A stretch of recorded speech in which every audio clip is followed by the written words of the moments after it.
The moment David Walden rode into Caldwell, Kansas, in the spring of 1882, three separate men pulled him aside before he even tied his horse to the post, and every single one of them said the same thing: "Stay away from Grace Conley."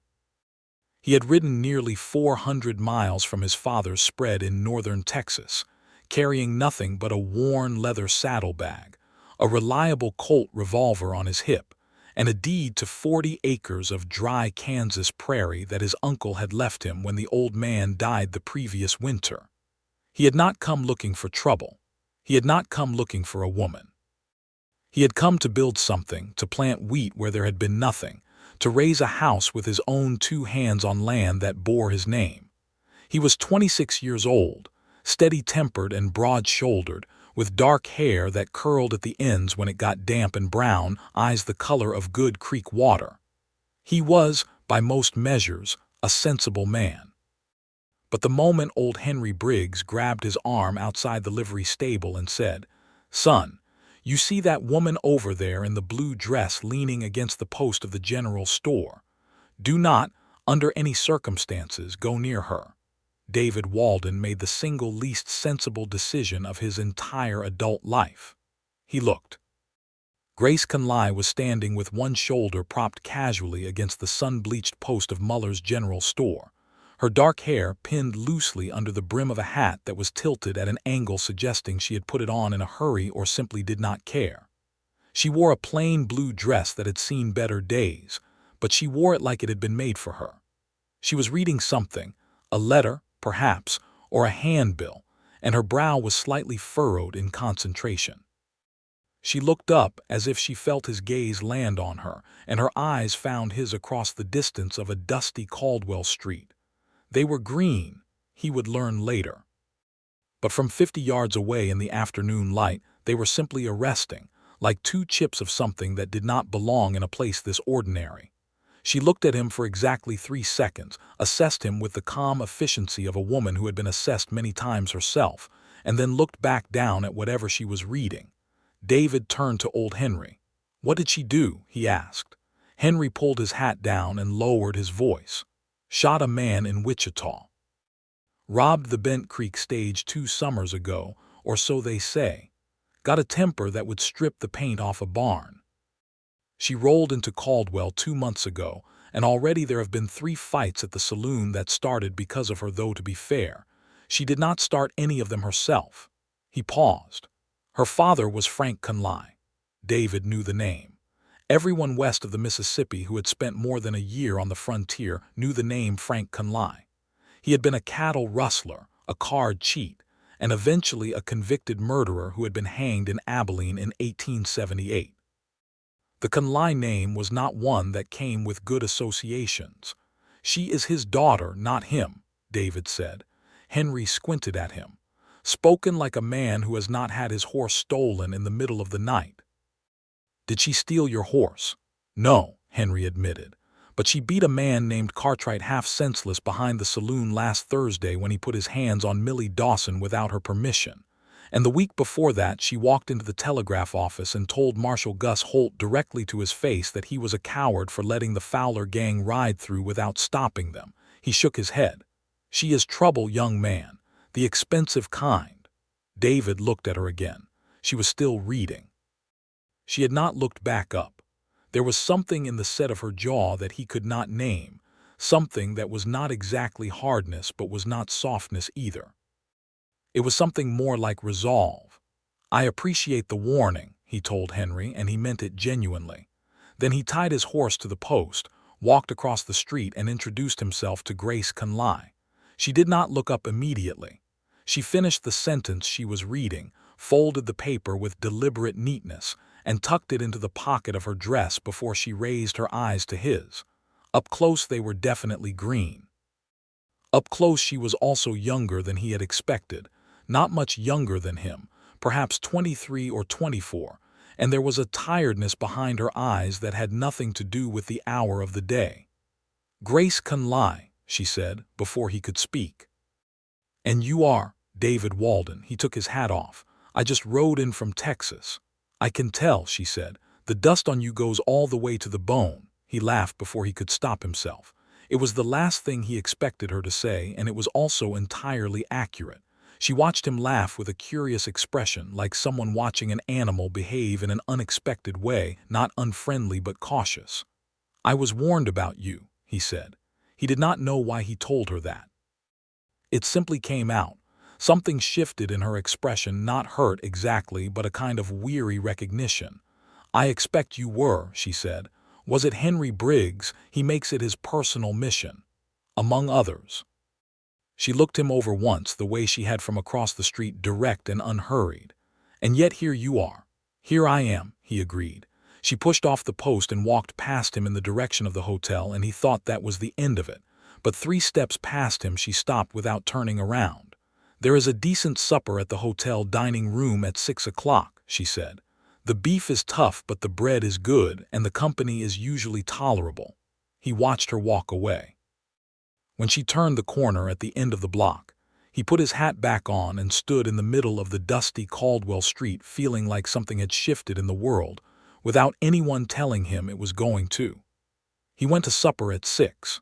She was already seated at a corner table with a cup of coffee, and a look on her face that suggested she had not entirely expected him to show up, and was not entirely certain how she felt about the fact that he had.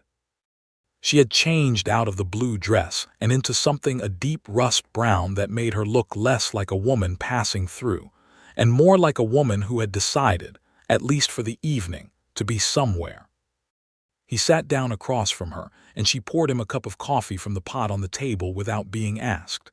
It was such a small thing, that automatic gesture of hospitality, that it caught him completely off guard. The stories about her had painted a woman made of edges.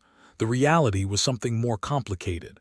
"Your father had 40 acres north of town," she said, not a question. "My father dealt with a man named Walden in 68. Bought a string of horses that turned out to be stolen property, which is about typical for the men my father dealt with. My uncle," David said, "James Walden, he was not always the most careful about provenance. He is the one who left you the land." David looked at her. "How do you know that?" "Small town," she said simply. "Word travels." They ate the tough beef and the good bread, and he told her about the ride up from Texas and the plans he had for the 40 acres, the wheat he wanted to plant, the well he needed to dig, the house that existed so far only in a rough sketch on a piece of paper in his saddlebag. She listened in the particular way of someone who was genuinely interested but had learned not to show it too obviously, her head slightly tilted, her coffee cup turning slowly between her fingers. When he finished, she was quiet for a moment. "It is a hard go," she said finally. "Wheat in this part of Kansas. The weather does not cooperate." "Nothing worth doing cooperates," he said. She looked at him over her coffee cup. The corner of her mouth moved in a way that was not quite a smile but was perhaps the ancestor of one. "No," she said, "it generally does not." He asked her carefully what she was doing in Caldwell. She held his gaze for a moment before she answered, deciding something. "I have $43, she said with a frankness that surprised him. "I had 60 when I got here. I am looking for work that will let me get to 150. At which point I can afford to buy a small piece of land outside of town and make something that is mine." She said the last 3 words with a particular emphasis, not desperate but absolutely determined, like a woman staking a claim. "What kind of work?" he asked. "Anything legal," she said, and there was a dry humor in it that acknowledged without apology that her name made the question reasonable. He learned over the course of that first supper that she had spent the 4 years since her father's hanging doing exactly what a woman with that name would have to do to survive on the Kansas frontier in 1882, moving from town to town, taking whatever work was offered, cooking in mining camps, mending in railroad towns, occasionally dealing cards when the more respectable options ran dry. She had in fact been in Wichita when a man named Dale Purvis put a knife to a 14-year-old girl outside a bathhouse, and she had shot him in the shoulder to stop him, and the shot had been reported in the local paper as the act of a dangerous woman rather than the act of someone preventing something unspeakable. Marshall Holt of Wichita had declined to investigate the circumstances. She had moved on. The stage robbery, she told him flatly, was a lie built on the fact that she had been on the Bent Creek stage when it was robbed by two men she had never met, and the only basis for the accusation was her name and the testimony of a drunk who had also been on the stage and thought any woman related to Frank Conley must be involved in anything criminal that occurred in her vicinity. David listened to all of it without interrupting. When she finished, he refilled both their coffee cups and said, "It seems the frontier has not treated you particularly well." "It has not treated most people particularly well," she said. "That is rather the nature of the frontier." "Fair point," he said. She looked at him with something that was openly curious now, the caution pulled back a fraction. "Why are you still sitting here?" she asked. "You have heard everything. There is no version of my history that is likely to improve your reputation in this town." "I am not particularly interested in my reputation in this town," he said. "I am interested in my 40 acres, and in you." The bluntness of it surprised her. He could see it, a brief widening of those green eyes before she reassembled her composure. "You are very direct," she said. "Texas upbringing," he said. "My mother considered dancing around a subject to be a waste of good air." She looked down at her coffee cup. Something in her face was working, some calculation or feeling that she was keeping close to her chest. When she looked back up, she said, "I have a job at the laundry starting tomorrow. 6 days a week, dawn to mid-afternoon. I'm not interested in being anyone's project, Mr. Walden." "David," he said. "David," she repeated as though testing the sound of it. "I am not a woman who needs rescuing." "I did not offer to rescue you," he said. "I offered to have supper. And I was thinking, if you were agreeable, I might ask if you wanted to ride out to the 40 acres with me tomorrow afternoon.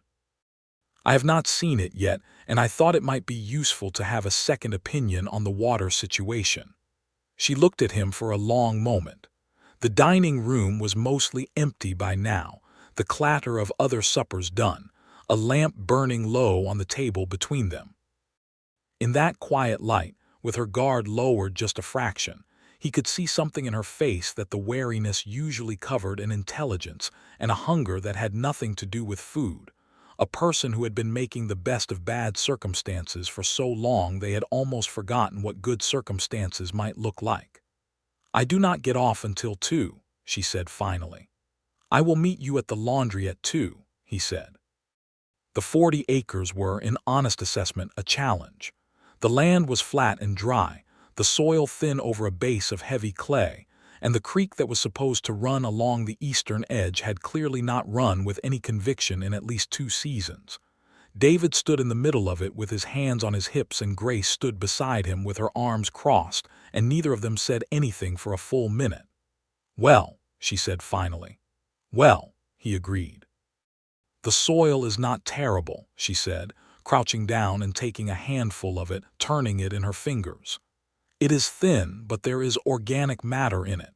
If you break it deep enough and give it water, wheat could take." She stood up, brushing her hands on her skirt. "The water is the problem. That creek is not reliable. You would need a well, and you would need it before any crop is worth thinking about." "How do you know about soil?" he asked. She shrugged, but it was not a dismissive shrug. It was the shrug of someone who carries a lot of knowledge and has learned not to make a point of it.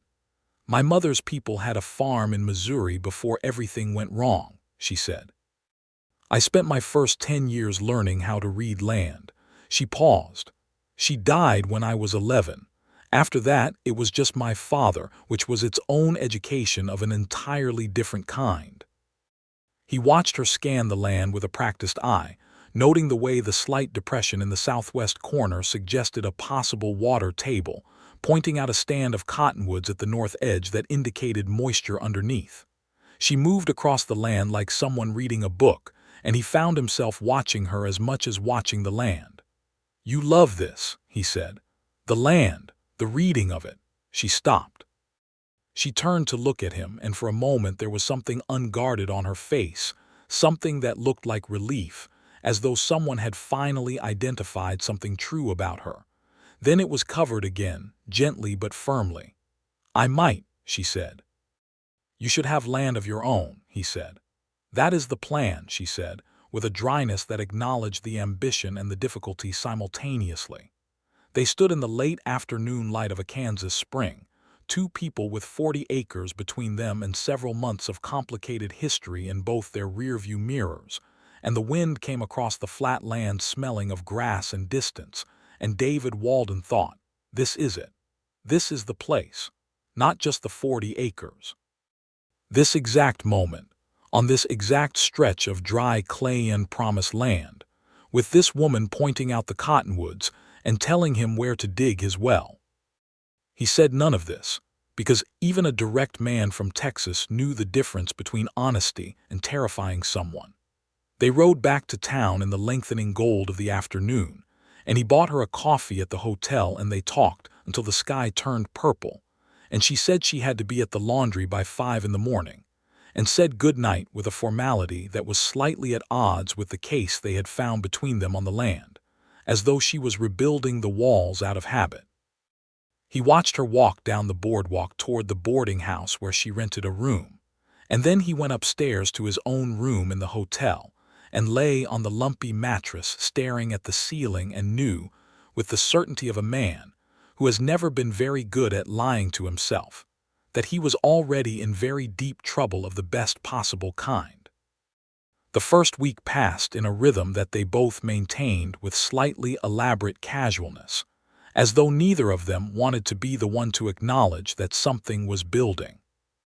He spent his days in town making arrangements, talking to the local lumber merchant about materials for the house, hiring a man named Eli Cross and his 2 sons to help with the initial breaking of the land, sourcing a better rope for the well dig. Grace worked her mornings at the laundry and spent her afternoons, when they did not ride out to the 40 acres together, sitting on the hotel porch reading or talking to the few women in town who were willing to give her the time of day. Most were not. Caldwell in 1882 was a cattle town at the edge of the Indian Territory, wild and transient and frequently unkind, and the women who had established themselves there, the wives of merchants and ranchers, the women who attended the small Methodist church on the corner of Second and Main, generally kept their distance from a woman with Grace Conley's history. It did not seem to particularly wound her, but he noticed it, and it made something in him angry on her behalf in a quiet, persistent way. The one exception was a woman named Clara Briggs, old Henry's wife, who had lived in Caldwell for 12 years and had enough standing in the community to be friendly with whoever she chose, and who had apparently decided, based on some calculation of her own, that Grace Conley was worth her time. He came upon them one afternoon sitting together on the bench outside the general store, Clara's hands occupied with mending and Grace listening to something Clara was saying with a look on her face that was almost shy. That was the word, he thought, though he would not have predicted it. Almost shy, as though the simple experience of a respectable woman treating her like a person was something she did not entirely know what to do with. He did not interrupt them.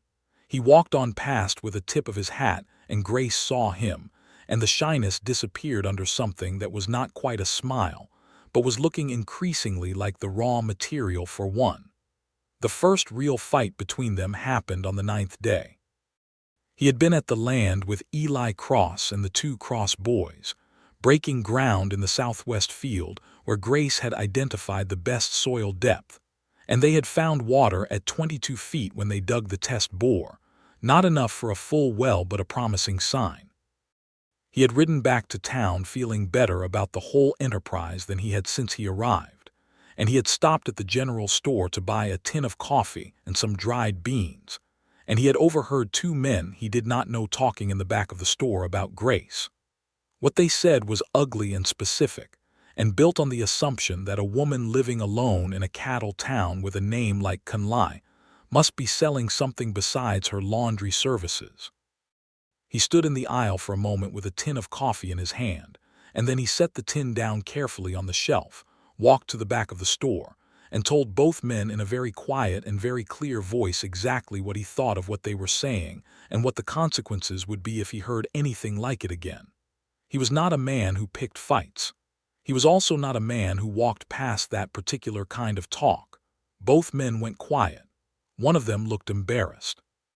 The other looked like he might push it, and then looked at David's build and the quiet certainty in his face and decided not to. He did not mention it to Grace. But that evening when he found her on the hotel porch with her book, he sat down beside her and she looked at his face and said, "What happened?" "Nothing worth repeating," he said. She put her book down. "David." He looked at her. She had used his name 6 or 7 times now, and each time it landed in his chest like something being set down gently that he had not known he was carrying. "A couple of men in the general store were saying things they should not have been saying," he said. "It is handled." She was quiet for a moment. Then, "You cannot fight every man in Caldwell who says something unkind about me." "I am aware," he said. "I only fought 2 of them. That is a reasonable ratio." "You did not fight them, I hope." "No, I talked to them." She looked at him for a long moment with an expression he was getting better at reading, that working expression, that internal weighing. "You cannot defend me and build a house and plant wheat all at the same time," she said, and there was a frustration in her voice that he recognized after a moment as being directed at herself as much as at him. She was frustrated that her name required defending. She was frustrated that his defense of it was something she found difficult not to be moved by. "I can try," he said. "I have been managing my own reputation since I was 17, she said. "I am practiced at it." "I know you are," he said. "That does not mean it should always have to be you doing it alone." The silence between them stretched long enough to become something different, heavier, warmer, more honest. The sun was going down behind the buildings on the west side of the street, painting the sky in colors that had no business being that dramatic over a Kansas cattle town, and in that light she turned to look at him with her guard entirely down for just a moment, and he saw her. All of her. The determination and the tiredness and the loneliness that she carried like a second skin she had so long forgotten was not her actual one. "I do not know what to do with you," she said softly. It was perhaps the most honest thing she had said to him yet. "You do not have to do anything with me," he said. "I'm just sitting here." She laughed, a real one, short and surprised, the first full laugh he had heard from her, and it transformed her face completely. He stored that laugh away like a man putting money in a bank, feeling the particular richness of it. They sat together until the stars came out. The next significant thing that happened was the arrival of a man named Cole Fowler. Cole Fowler was the youngest of the Fowler brothers, a family of small-time outlaws who had been running various operations across the Indian Territory and southern Kansas for the better part of a decade. He was not the most dangerous of the brothers. That distinction belonged to the eldest, Randall, who was currently somewhere in New Mexico being someone else's problem. But he was dangerous enough, lean and light-eyed, and with the particular quality of unpredictability that made people careful around him. He rode into Caldwell on a Tuesday morning with 2 of his men and immediately began drinking at the Silver Horn Saloon. David heard about this from Eli Cross, who told him with the simple factual directness of a man who thought his employer had a right to know that Fowler was in town, and that Fowler and Frank Conley had apparently had some business dealings before the elder Conley's hanging, and that Fowler might therefore be inclined to seek out Frank Conley's surviving daughter for reasons that were not clearly benevolent. David was at the 40 acres when this information reached him, standing in the partially framed eastern wall of what would eventually be a 2-room house. He drove the hammer he was holding into the wood one last time, set it down, and rode back to town. He found Grace at the laundry, feeding sheets through the heavy pressing iron, her hair damp from the steam and her sleeves rolled to her elbows. He stood in the doorway and told her what he had heard, watching her face carefully as he did. She showed no alarm. She showed, if anything, a kind of tired recognition, the expression of someone who has had too many difficulties already to be surprised by another one, but is permitted at least to be annoyed. "Cole Fowler," she said, wringing out a sheet with perhaps more force than strictly necessary. "My father owed him money, or thought he owed him money. It was disputed." "How much?" $200, she said. "Which I do not have, because I was not party to whatever agreement they made, and because I was 17 when my father was hanged, and because the concept of daughter as a substitute for a dead man's debts is a legal theory that does not actually exist. Does Fowler know that last part?" She set the sheet down and looked at him with a directness that was partly weariness and partly something else, relief maybe, that he was here telling her rather than absent. "What do you intend to do about it?" she asked. "I was going to ask what you wanted me to do about it," he said. That surprised her. He could see it. The assumption, clearly, had been that he would have already decided on an action. The question shifted something in her expression. "I can handle Fowler," she said. "I have handled worse." "I do not doubt it," he said. "I also do not think you should have to handle Fowler alone when I am here and entirely capable of being present for the conversation." She dried her hands on her work apron and looked at him for a long moment. Then she nodded once briefly, like a decision made. "If he comes looking," she said. "Not before. Cole Fowler came looking on Thursday." David was with Grace at the time. They had developed an easy habit of sharing the early supper at the hotel on nights when she finished work at a reasonable hour. And Fowler walked into the dining room with one of his men and pulled out a chair at their table without being invited, setting himself down across from Grace with the relaxed entitlement of a man accustomed to making himself at home in spaces he did not own. He was perhaps 30, lean and sun-darkened, with a narrow jaw and light gray eyes that moved around the room constantly, even when he appeared to be looking at something specific. He gave David a brief glance and filed him as an unknown before turning his attention to Grace. "Grace Conley," he said, pleasantly enough. "You have your mother's coloring, I remember her." "I would not make the comparison if I were you," Grace said, with a pleasantness that matched his exactly and contained within it a warning clear as a church bell. "What do you want, Fowler?" "Just a conversation," he said, "about an outstanding debt." "There is no outstanding debt," she said. "Whatever arrangement you had with my father died with him." "That is one way to look at it," Fowler said. "Another way is that your father used my money to buy a string of horses that now belong to someone else, and since he is not in a position to settle the account, his kin might be inclined to take a more cooperative view."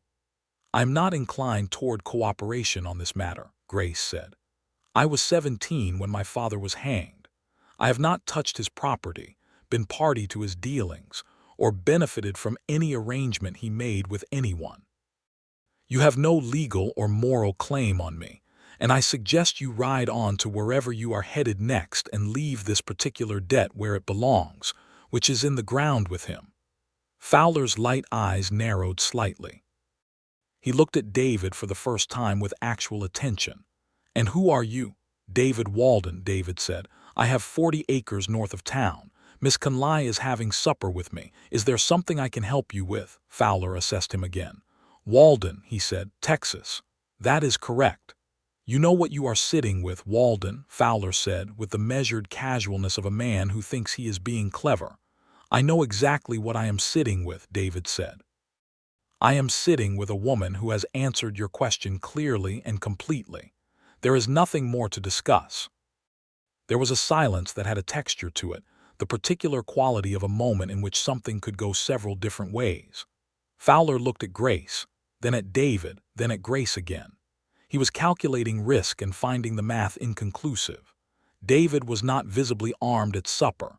It was not that kind of evening, but there was something in his stillness and in the flat certainty of his voice that Fowler, who was a professional student of men who meant what they said, recognized as genuine. "I will be in town a few more days," Fowler said finally, standing up. "Perhaps you will reconsider." "I will not," Grace said. Fowler left. His man followed. The dining room exhaled. Grace picked up her fork and resumed eating with a composure that was so complete it was its own kind of statement.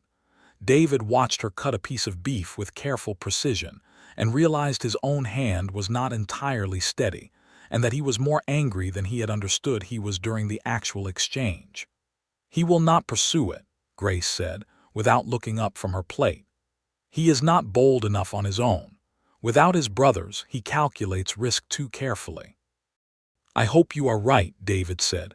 "I usually am about men like Fowler," she said. "I grew up in rooms full of men like Fowler. I can read them."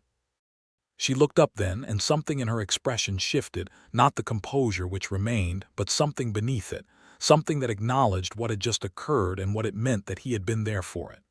"Thank you," she said quietly, "for staying." "Where else would I be?" he said.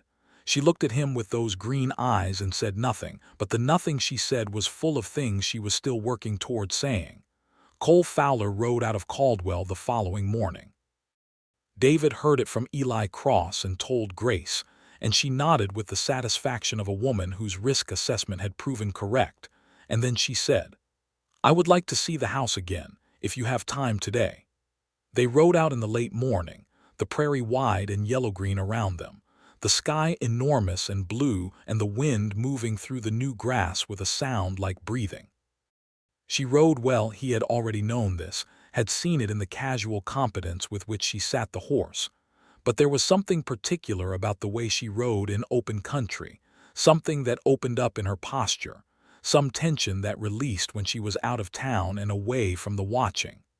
The house frame was up now, the two rooms defined, the roof beams in place. It was still skeleton, still open to the sky in places, but it was unmistakably a house in the making. And when they stood inside what would be the main room, Grace looked up at the beams and around at the framed walls, and then out through the opening where a door would eventually hang, out over the planted field where the breaking was done, and the first tentative green was just beginning to push through the dark soil, and her face did something that stopped him in the center of his chest. She looked at it with longing. Plain and simple and beautiful, the longing of a woman who has been without a home for a very long time, looking at a home being made. He crossed the room without deciding to. He stood beside her at the doorway, close enough that he could feel the warmth of her arm near his, and he said, "I want you to have a share in this." She turned to look at him. The longing was gone, covered instantly, but not before he had seen it. "What?" she said.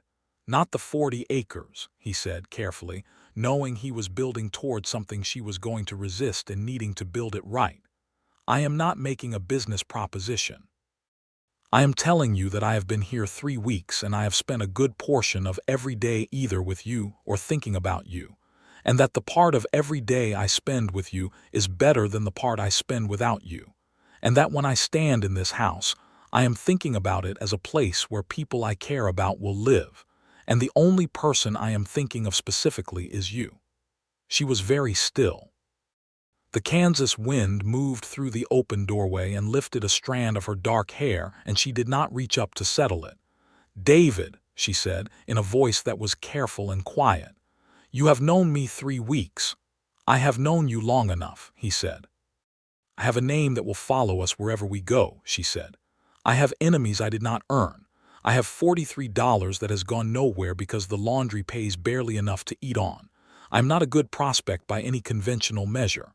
You are the best prospect I have ever encountered by any measure that matters to me," he said, and he meant it so completely that the plainness of it sat between them like a stone, solid and real and not going anywhere. "You have lost your mind," she said. "Possibly," he agreed. She turned to face him fully. She was searching his face the way she searched the land methodically, looking for hidden water, looking for what was real beneath the surface. He let her look. He had nothing to hide from her. "I do not want to be someone who is loved because they are interesting or because they are a challenge," she said finally, and there was something raw in it, something that had been waiting a long time to be said. "I have had enough of being treated like a thing that needs to be solved or tamed or rescued. If I am to be with someone, I need it to be because they actually see me. Not the name, not the history, not the story, me. I see you," he said. "I saw you the first afternoon on the street. I see the way you read the land and the way you carry other people's unfairness without letting it change who you are. I see the way you were with Clara Briggs last week, that look on your face when she sat with you. I see you." Her jaw worked. She was holding herself extremely still in the way she did when she was fighting back something she did not want to show. "I am not finished being afraid," she said. "I know," he said. "I am not asking you to be finished." She looked at him for a long moment. Then she turned back to the doorway and looked out over the newly broken field and the flat Kansas prairie stretching away under the enormous sky, and she was quiet for so long that a meadowlark landed on a fence post 20 feet away and began to sing, apparently deciding the silence was safe. "Ask me again," she said finally. "Grace Conley," he said. "Will you marry me?" She breathed in. She breathed out. She let the meadowlark finish its song. Then she said, "Yes. But I want it written that the land is half mine." He laughed a full, genuine laugh, and she turned to look at him, and the smile broke across her face like the sun coming out. That full, real smile he had been waiting for since the first half-smile on the hotel porch, and it was everything he had suspected it would be and more. She was luminous with it.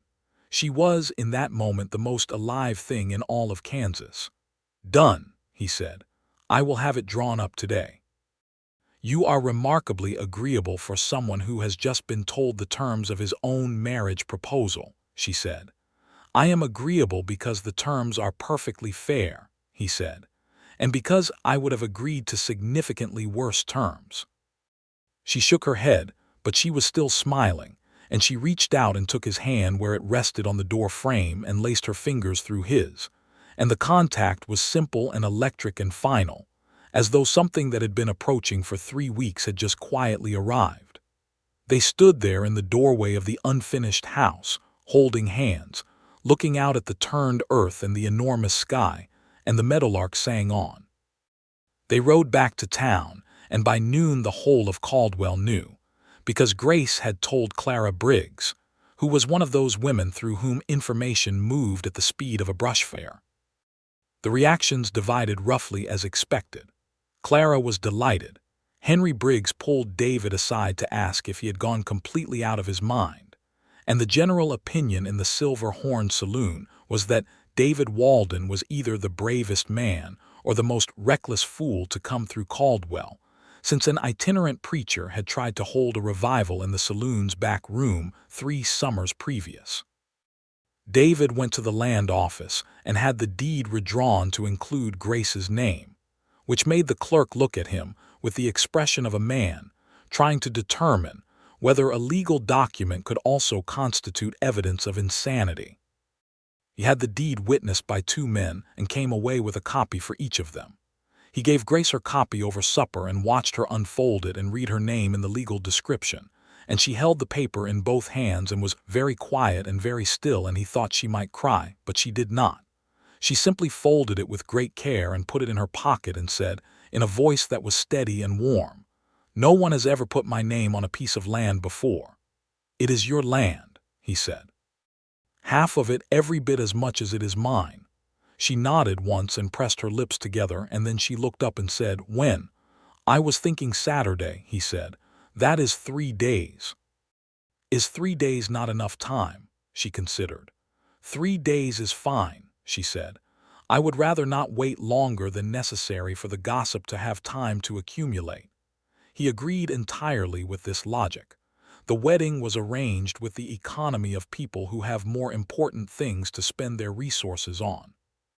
The Methodist minister in Caldwell, a small, serious man named Reverend Alcott, was persuaded by Clara Briggs, who was doing a great deal of persuading on behalf of the enterprise, since the minister's first instinct had also been in the direction of wariness, to perform the ceremony. Clara herself pressed and altered one of her own dresses to fit Grace, which Grace submitted to with the slightly uncomfortable gratitude of someone who finds generosity harder to receive than to give. It was a pale green dress that suited Grace's coloring in a way that Clara had correctly predicted and Grace had not expected. And when Grace stood in front of the small mirror in Clara's spare room and looked at herself in it, Clara saw her face and said nothing, just pressed her hand briefly and went to get her hat. David borrowed a clean shirt from Eli Cross. They were approximately the same size, and wore it with his good trousers and his boots, which he had polished the night before with an attention to detail that Eli found hilarious and his wife, May Cross, found touchingly earnest. The ceremony was held on Saturday afternoon in the small church, attended by Clara and Henry Briggs, Eli and May Cross, and the three Cross sons who came because they liked David and were curious about Grace and sat in the back pew with the fidgety dignity of young men on their best behavior. A few others drifted in, a woman from the laundry who had been kind to Grace, a rancher named Tom Sellers who knew the Walden name from Texas and had ridden into town for supplies and stayed for the curiosity of it. Grace walked down the short aisle of the Methodist church in the pale green dress with her dark hair pinned up, and that careful composure on her face that David had come to understand was not coldness but armor, and his throat tightened with something he did not entirely have a word for. She walked with her head up and her hands steady, and she looked at him with those green eyes, and he saw what was in them. The fear still, yes, and the determination, and beneath both of those things, clear and deep and real as good water, something that he recognized because he felt it himself, something that had been building since a dusty afternoon on a Caldwell street and a folded paper, and a woman who had said she would come to supper, and then actually came.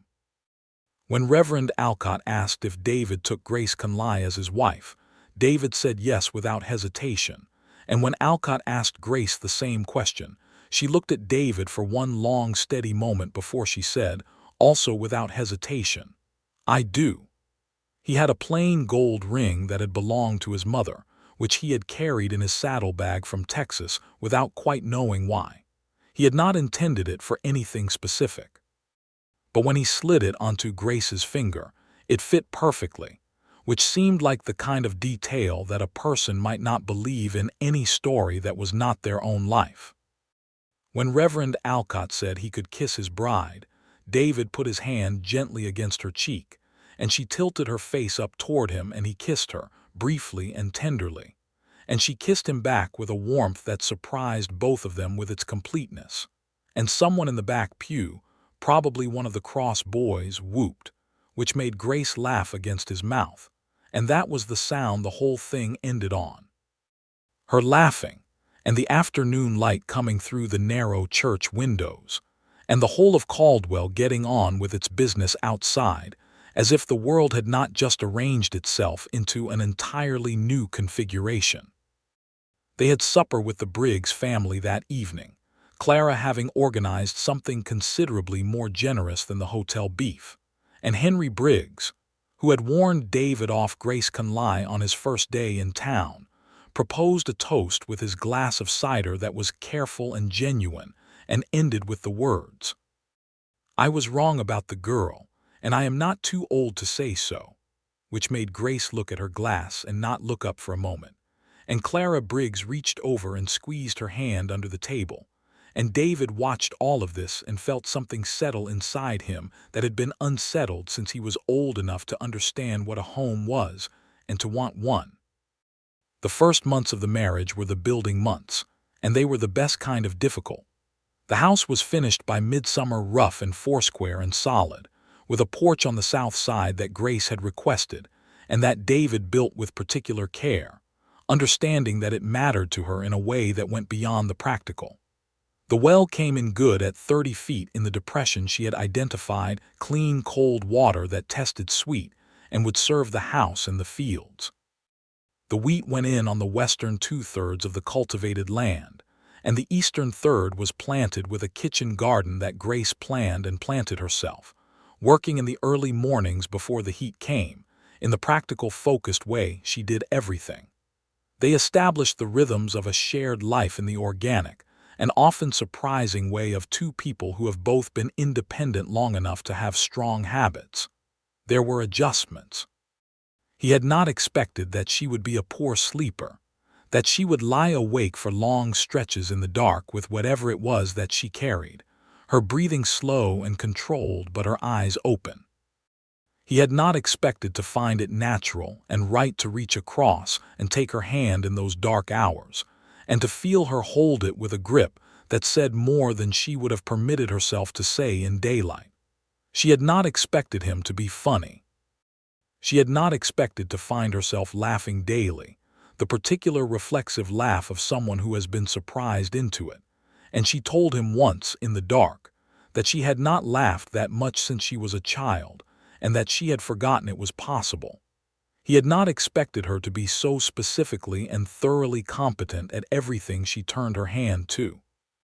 The garden was extraordinary, laid out with an engineer's precision and a farmer's instinct, producing more than they needed through the summer, which she preserved and pickled and traded with such efficient generosity that by autumn she had established a series of informal barter arrangements with 3 neighboring families that more than supplied the homestead with what the land itself did not provide. She was also reading, constantly borrowing books from Clara Briggs, ordering others from the catalog, filling the house with a substance that had previously been absent from it. He loved her. He had known this since before the wedding, and it was growing now with the ease of something in good soil, deep-rooting, not requiring constant attention because it was fed by everything. He loved the way she looked first thing in the morning, before the composure was fully in place, when she was just a person who had slept and was trying to decide whether to deal with the world yet. He loved the way she argued, directly and with evidence, not petulant but substantive, and she was often right and not particularly gracious about it, which he also loved. He loved watching her read, the slight movement of her lips when the text was interesting, the absolute stillness when it was very interesting. He loved the way she was with the Briggs family, the slow-blooming ease of a person learning to trust, like watching a door open one careful inch at a time. She told him she loved him on a September evening on the south porch, without apparent premeditation, as though the words had simply been waiting for a convenient exit and had found one in the cooling blue of the end of a good day. He had been working on the porch rail, and she had come out with 2 cups of coffee and set one beside him and said, while looking out at the field where the wheat was now well established and gold in the evening light, "I love you, you know. I have for a while. I thought you should know that explicitly." He set down the piece of rail he had been shaping and turned to look at her. She was looking at the field, her profile fine and certain against the sky. "I know," he said softly. "I love you too." Explicitly and otherwise. She turned to look at him then, and she smiled, that full smile, the sun-out smile that he still considered one of the genuine luxuries of his life, and said, "Good. I'll fix the rail." He fixed the rail. The news that Grace was expecting came in November, delivered by Grace herself with a directness that was entirely characteristic. She simply said over breakfast one morning, "I believe we are going to need a 3rd name for the property deed." It took him exactly 3 seconds to understand what she meant, and then he was out of his chair and his arms were around her, and she laughed at the abruptness of it and hugged him back with a fierceness that said everything. The winter was hard in the way that Kansas winters were hard, not vicious but grinding, the cold coming in layers over the flat land with nowhere to stop and nothing to stop it, the wind finding the spaces between the boards and requiring ongoing battle with rags and pitch and determination. They spent the evenings by the stove, David working on small repairs and improvements, Grace reading or sewing or writing in the journal she had started keeping, and there was a warmth to those evenings that had nothing to do with the stove, a completeness, a sufficiency, 2 people who had each spent too much time alone discovering the specific pleasure of chosen company. Grace's belly grew through December and January while the prairie lay under its heavy gray sky, and she remained practically energetic until nearly the end, still managing the kitchen, still reading, still engaging in the occasional fierce argument about land management and crop rotation with David, who appreciated her expertise and was not above losing a point when she was right, which she was with a frequency that still sometimes surprised him given that this was supposed to be his 40 acres from his uncle, about which he was supposed to know best. Their son was born on a cold February night in 1883, delivered by the doctor from town who arrived in time to be useful, and a slightly frantic David, who would have managed regardless. And Grace did the whole of it with a fierceness and a focus that left David in pure awe.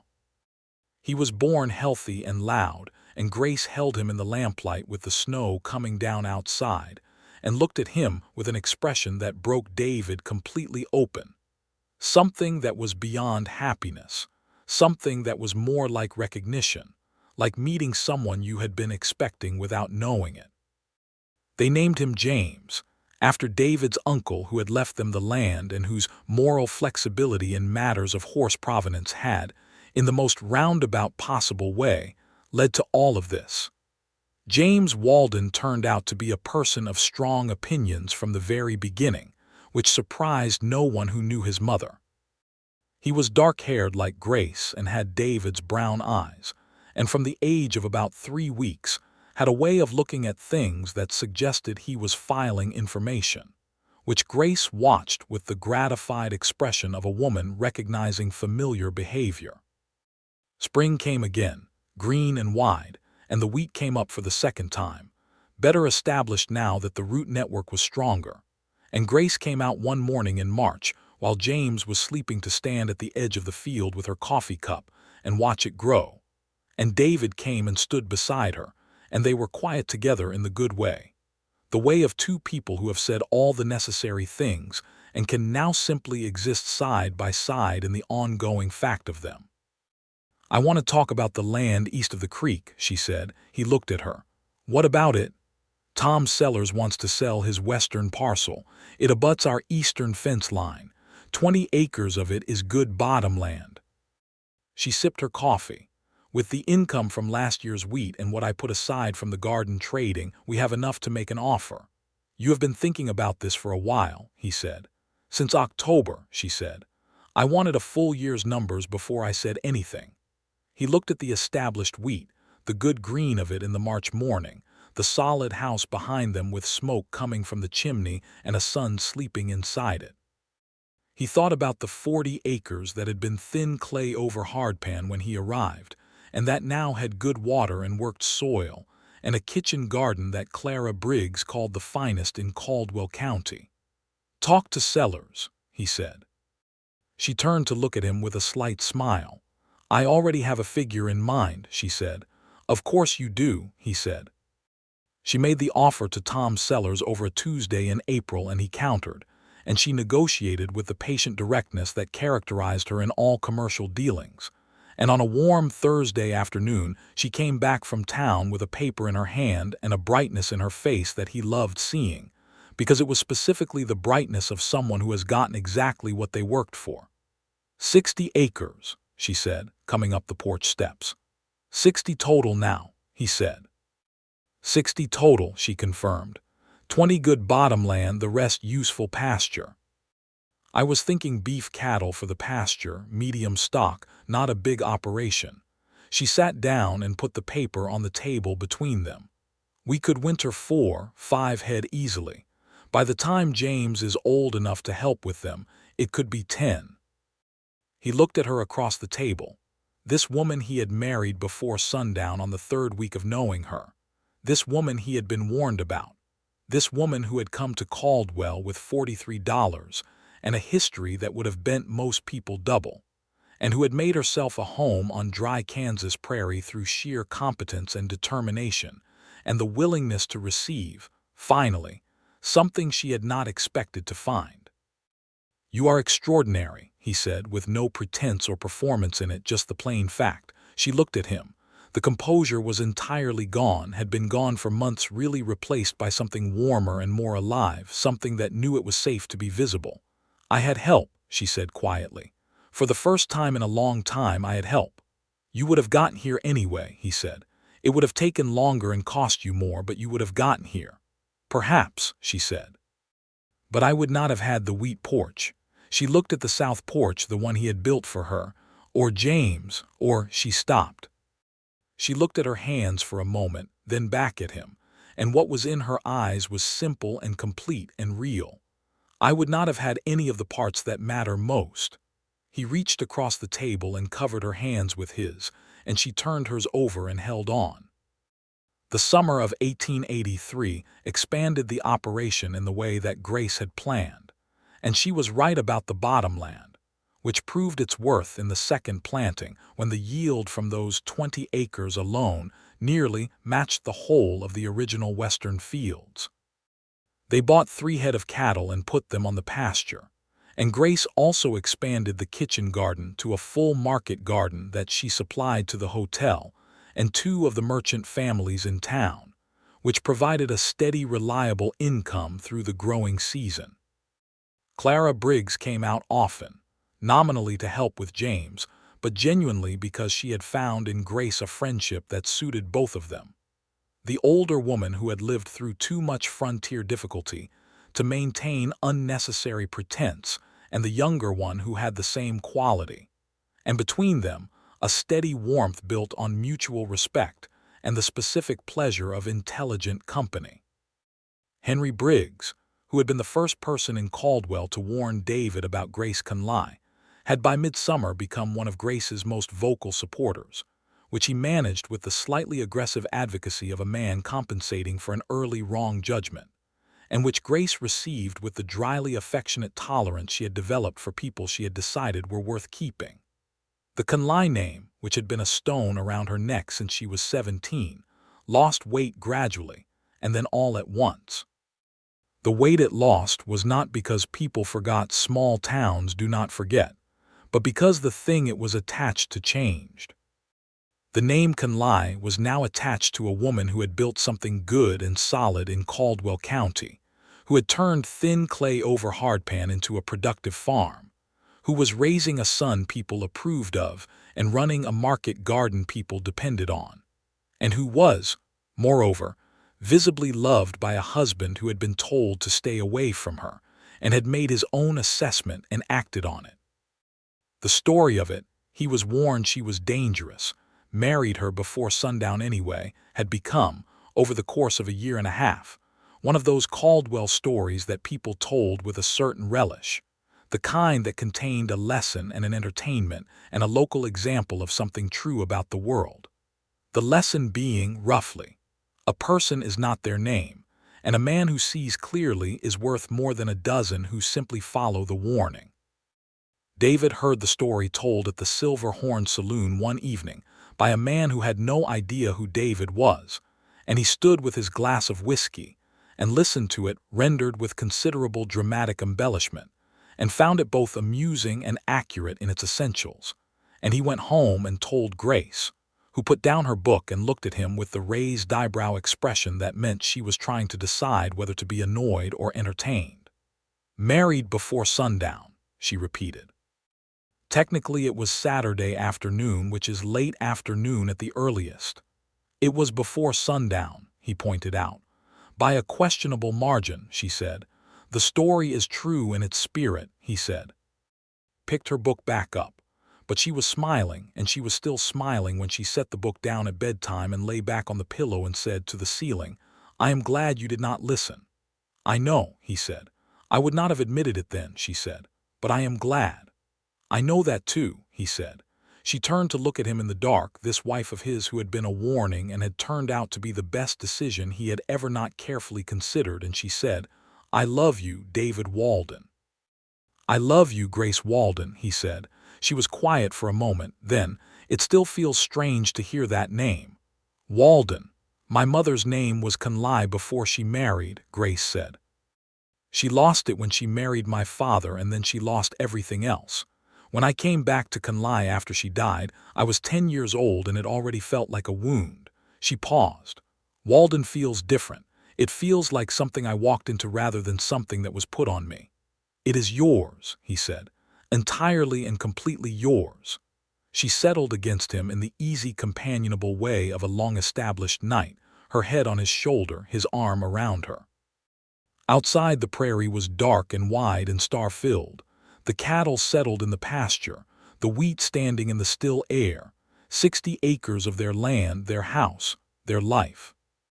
The second pregnancy announced itself in the spring of 1884 with the same matter-of-fact efficiency that Grace brought to most things, and this time it came with a slight smile, because she had been expecting it, and because James, now 14 months old and in command of approximately 4 words, had been demanding a playmate with the imperiousness of someone who does not yet understand that these things require a process. He was standing against the fence in the yard when she told David, using the fence for balance in the way of new walkers everywhere, watching a sparrow on the gate post with the intense focused attention that was entirely his mother's. And David looked at the two of them, his wife carrying their second child, his son conducting a serious investigation of a sparrow, and felt the kind of gratitude that has no appropriate expression and so simply lives in the chest like a warm stone. The summer was a good one. Caldwell was growing, the cattle trade moving through with regular vitality, the streets livelier than they had been even 2 years prior, and the Walden farm was producing enough that David hired Eli Cross's 2 eldest sons full-time from spring through harvest, which gave him some time to begin the additions to the house that Grace had been quietly scheming for months. A second bedroom for James and the new arrival, a larger kitchen. The beginning of what she was calling with deliberate modesty, a reading room, but what was clearly going to be a proper study given the rate at which the book collection was expanding. She also taught herself, through the course of that summer, to manage the farm's accounts with a precision that made David, who was good with numbers but not meticulous, slightly abashed. She kept the ledgers in a hand that was small and perfectly clear, recorded every transaction, every yield, every expense, and could tell him at any moment within 10 cents what the operation was worth and what it was likely to be worth in 6 months. When he expressed admiration for this, she looked at him with the particular expression of someone who has learned the hard way that money not counted carefully has a tendency to disappear, and said simply, "Security is specific. I will not have numbers I cannot account for." He understood.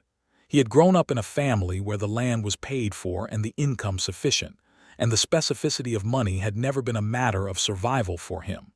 For Grace, who had spent years measuring the distance between her current $43 and her next destination, the ledger was a form of peace. He left her entirely in charge of it and simply consulted her, which suited them both. Their daughter was born in October 1884, in the larger bedroom of the now expanded house, with the doctor present and a calm and focused Grace, who managed the process with the same fierce competence she brought to everything, and then held the baby in the orange October light coming through the new window and looked at David over the top of her head and said, "She is going to be trouble." "I married trouble," David said.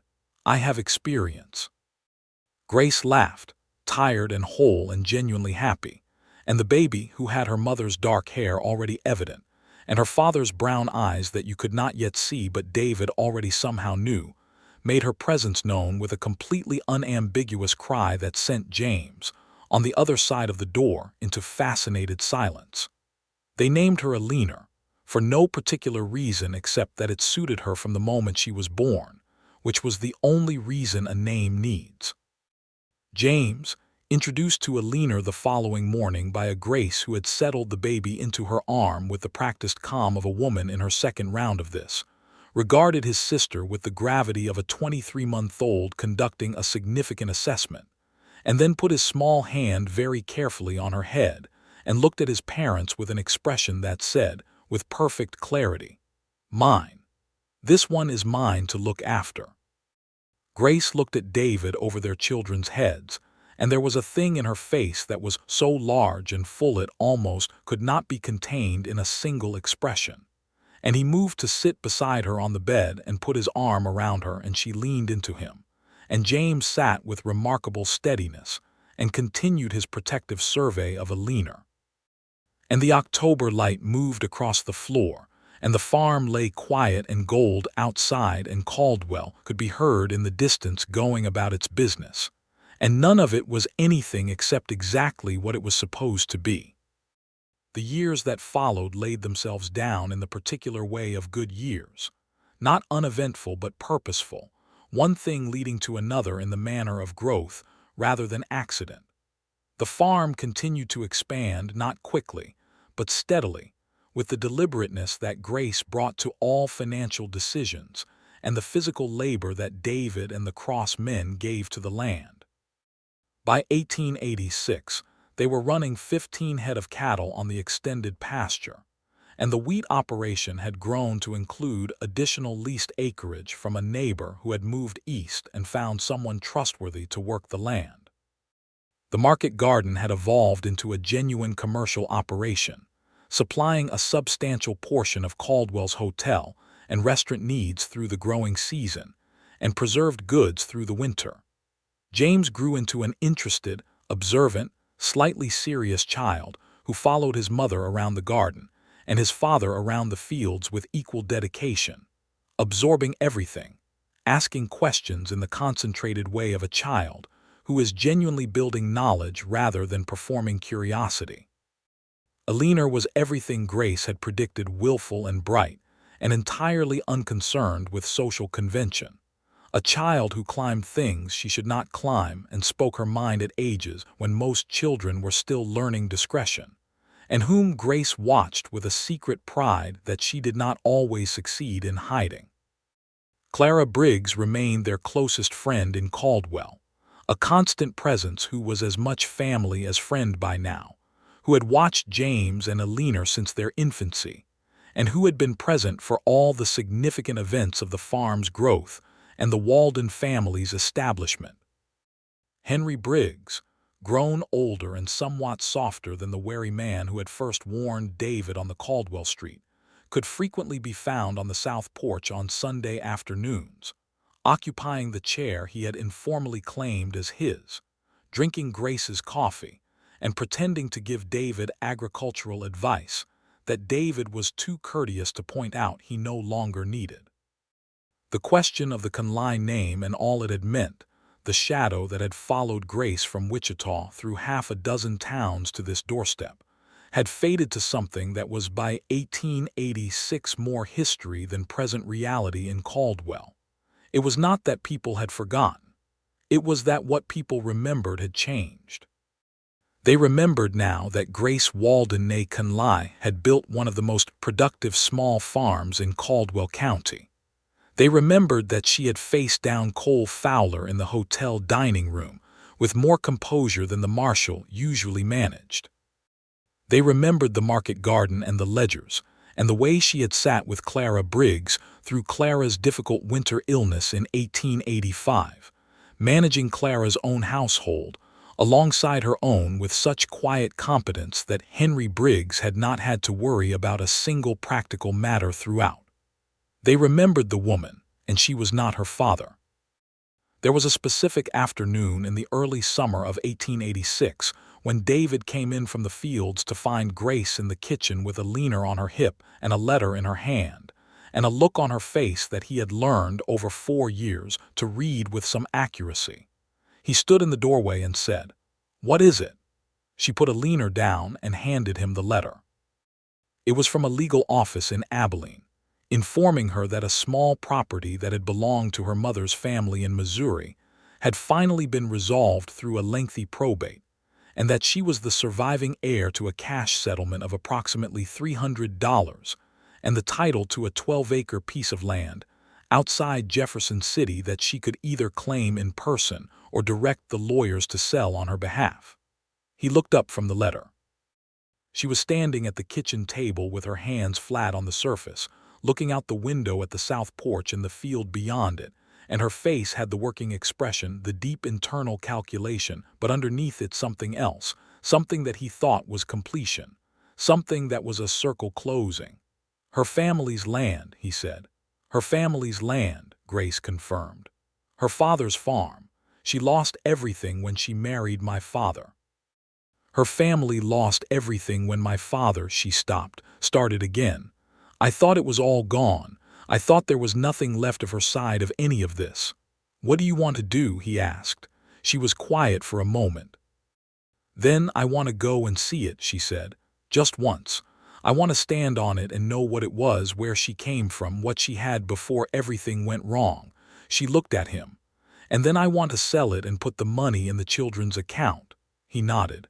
"We can go in September after the harvest." She looked at him. This man who had ridden into Caldwell 4 years ago, with dust all the way to the bone and a deed to 40 dry acres, and had agreed without hesitation to take her to Missouri to see her dead mother's land. This man who had ignored every warning and married her before sundown on a Saturday in 1882, and had never given her a single moment's reason to regret it. "You would leave the farm in September for that," she said. "I would leave the farm in September for you to have what you need," he said simply. She crossed the kitchen and put her arms around him and held on, her face against his shoulder, and he held her back in the easy, certain way of a man who has been holding this particular woman for 4 years and intends to be doing so for considerably more than that. "Thank you," she said, against his shirt. "Stop thanking me," he said. "It is your farm, too." "I meant thank you for being you," she said. "The specific you that walked across that street and introduced yourself to the woman everyone told you to stay away from." "Best decision I ever made," he said. "It was remarkably fast for a decision that large," she said. "I am a decisive man," he said. She laughed, that full sun-out laugh against his shoulder, and he felt it in his chest the same way he had felt it the first time she laughed in the hotel dining room, as a richness, a specific, irreplaceable thing. Eleanor chose this moment to reappear in the kitchen doorway and regard her parents with the firm disapproval of a 22-month-old who has been excluded from the hugging. James appeared at her shoulder a moment later and said, with the precise gravity of a 4-year-old, "We would also like to be hugged." They went to Missouri in September. They took the children and traveled by rail from Wichita east through the autumn landscape, which was spectacular in its color, and Eleanor was entirely captivated by the train in the way of small children for whom machinery on this scale is a wonder, while James sat with his nose to the glass and filed everything he saw with his characteristic thoroughness. The farm outside Jefferson City was 12 acres of rolling Missouri bottomland, worked now by a neighboring farmer who had been renting it through the estate proceedings, and in September it was gold and green and absolutely different from the flat Kansas prairie, wooded on 2 sides and creased with a small clear creek that ran between limestone banks. Grace walked it in the afternoon while David sat on a fence rail with the children and watched her. She walked the whole of it slowly, touching the fence posts and the bark of the trees, crouching at the creek the same way she crouched at the Kansas soil, reading it with her hands. He watched her stop at the far corner under an oak tree and stand there for a long time looking at something he could not see from his position. He did not go to her. He gave her the time. When she came back across the field toward them, her eyes were bright, not quite tears, or if they were tears they had already done their work, and she walked with the lifted ease of someone who has set something down. She reached the fence and took Eleanor from David's arms and put her on her hip and looked at the farm over Eleanor's head. "It is a good piece of land," she said quietly. "She had good land." "She had a good daughter," he said. Grace looked at him.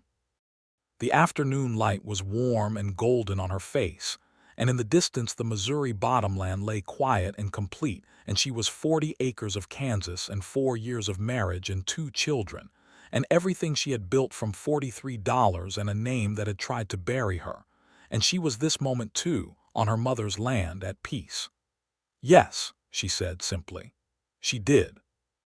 They sold the Missouri land to the neighboring farmer, who was glad to have it and paid a fair price, and Grace deposited the proceeds plus the inheritance in the bank account in Caldwell that bore both their names and a portion she designated for James and Eleanor's futures.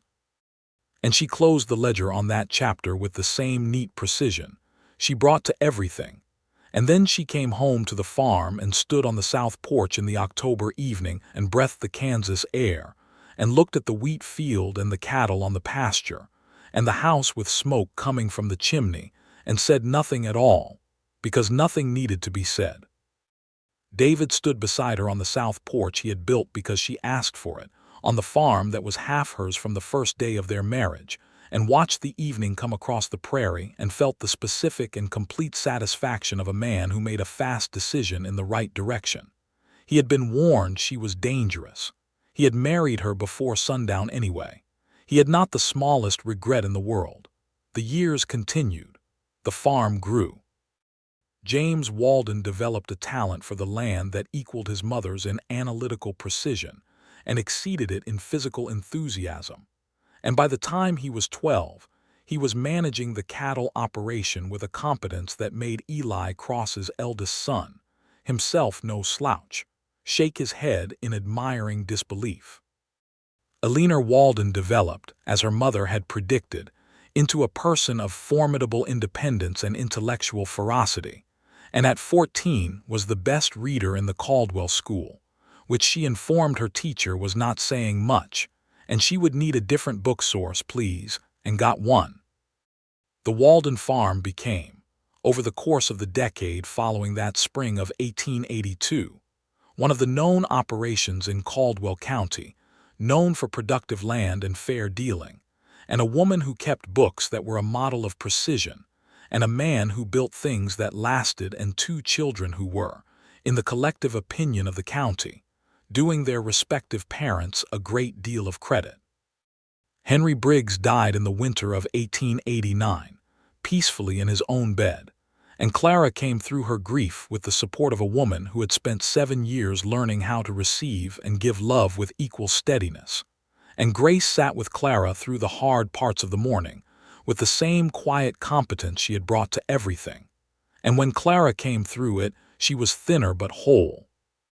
And she remained on her Caldwell property, and remained the central friend of the Walden household, until her own death, a decade later, peaceful and in her own bed, surrounded by a family that included Grace and David, and 2 young people who called her by a title of affection that was not quite grandmother but served the same function.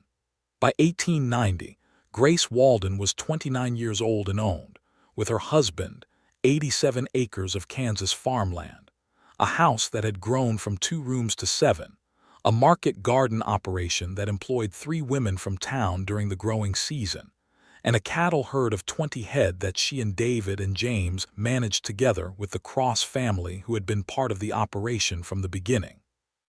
She also owned her own history, fully and without apology, the Conley name that had been a wound and become a notation, the $43 that had become a substantial savings account, the Frank Conley hanging that had been a beginning of one kind of life and the end of another, the dusty Caldwell Street, where a man from Texas had taken off his hat and introduced himself and changed everything. She sat on the south porch one evening in the early autumn of 1890 with a cup of coffee and the farm ledger and the last gold of the day on the wheat, and David came out and sat beside her, and she looked at the numbers in the ledger and looked at the field and looked at her husband and said, "We have done something good here." "We have," he agreed. "I think," she said carefully, "about the woman who rode into Caldwell with $43 and a name that was a curse, and I cannot quite—" She stopped. Tried again. "I cannot quite reconcile her with where I am sitting right now." "You can," he said. "She is the reason you are sitting right now. She is the one who did the work." "We did the work," she said. "We did," he agreed. "But you were already doing it before I showed up. I just joined the operation." She looked at him. "You built the porch," she said. "I built the porch," he confirmed. "And the well, and the well, and the second bedroom and the study and the new fence on the eastern pasture. It is possible," he said, "that I have been useful." She reached over and took his hand. Her ring, his mother's ring, was worn smooth now from 8 years of farm work and daily life. He turned her hand over and looked at it, that small circle of gold, and felt the same thing he had felt when it slid onto her finger in the Methodist church on a Saturday afternoon in 1882 and fit perfectly, the sense of something quietly inevitable, something that had always been the shape it was going to turn out to be. "I love you," she said, looking at the field. "I love you," he said, looking at her.